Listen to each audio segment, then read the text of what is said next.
Trump के कारण राजस्थान में हजारों लोग हुए बेरोजगार, ज्वेलरी इंडस्ट्री को 2,500 करोड़ का नुकसान। नमस्कार, आप देख रहे हैं आरएल न्यूज और मैं हूं आपके साथ अंजना। आइए बढ़ते हैं आज की बड़ी और खास खबरों की ओर। अमेरिका की 50% टैरिफ की मार राजस्थान की जेम एंड ज्वेलरी इंडस्ट्री पर नजर आ रही है। कलर्ड जेमस्टोन्स के सबसे बड़े केंद्र जयपुर में हजारों कारीगरों के सामने रोजगार का संकट खड़ा हो गया है। कारोबारियों की माने तो दिवाली सीजन पर 2,500 करोड़ का सीधा नुकसान होगा। डायमंड व्यापार 70% तक प्रभावित हुआ है। राजस्थान की जेम एंड ज्वेलरी इंडस्ट्री का सालाना करीब 17,800 करोड़ रुपए का व्यापार है। इनमें से 3,000 से 3,500 करोड़ का व्यापार अकेले अमेरिका के साथ होता है। इस बार दीपावली सीजन में 3,500 करोड़ के कारोबार में से 60% से अधिक व्यापार प्रभावित हुआ है। नए ऑर्डर मिल नहीं रहे, पुराने ऑर्डर कैंसिल हो रहे हैं। इससे 2,500 करोड़ रुपए का सीधा नुकसान कारोबारियों को हुआ है। भारत के कुल निर्यात का 1/3 हिस्सा डायमंड निर्यात का है। टैरिफ के कारण डायमंड निर्यात 70% तक प्रभावित हुआ है। सोने की बढ़ती कीमतों से भी राजस्थान के हीरा कारोबार पर दोहरी मार पड़ी है। टैरिफ का राजस्थान की परंपरागत कला जड़ाऊ मीना व कुंदन पर सबसे ज्यादा असर है।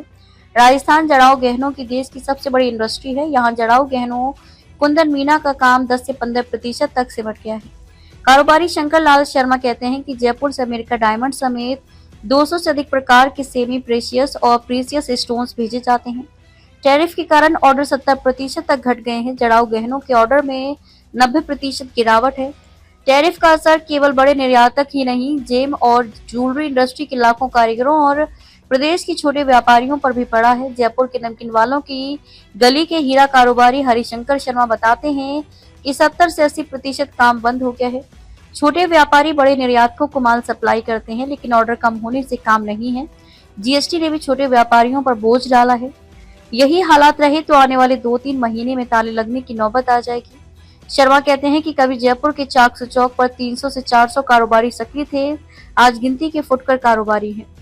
प्रदेश के निर्यातकों को उम्मीद है कि सरकार जल्द ही कारोबारियों के हित में मजबूत कदम उठाएगी।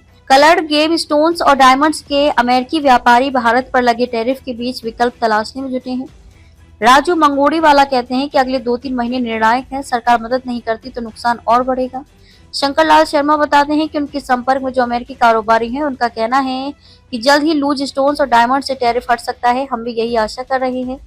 शर्मा कहते हैं कि 50% टैरिफ ने बड़ी फर्म और ब्रांड्स का काम भी 15% तक समेट दिया है। साल 2005 तक जयपुर समेत शेखावाटी क्षेत्र में 95% काम हुआ करता था। उसके बाद प्रोसेसिंग तकनीक, मशीनों ने फिलिंग, केसिंग और जड़ाई का सारा काम अहमदाबाद, सूरत, मुंबई, नवसारी, भावनगर शिफ्ट कर दिया। कारीगर भी वहीं चले गए। सूरत, नवसारी की बड़ी बड़ी फैक्ट्रीज भी आज इस टैरिफ के चक्कर में बंद हैं। वहां के लाखों कारीगर खाली बैठे हैं। राजस्थान में आज कुंदन मीन की पारंपरिक राजस्थानी ज्वेलरी की मैन्युफैक्चरिंग का काम 5% ही बचा है। अब तक के लिए बस इतना ही। फिर मिलते हैं कुछ ऐसे ही बड़ी खबरों के साथ। तब तक के लिए नमस्कार और देखते रहिए आरएल न्यूज। ऐसी लेटेस्ट अपडेट पाने के लिए हमारे चैनल को लाइक, फॉलो, सब्सक्राइब करें और बेल आइकन दबाना ना भूलें। अगर आप हमें फेसबुक, ट्विटर या फिर इंस्टा के माध्यम से देख रहे हैं तो हमें कमेंट जरूर करें। धन्यवाद।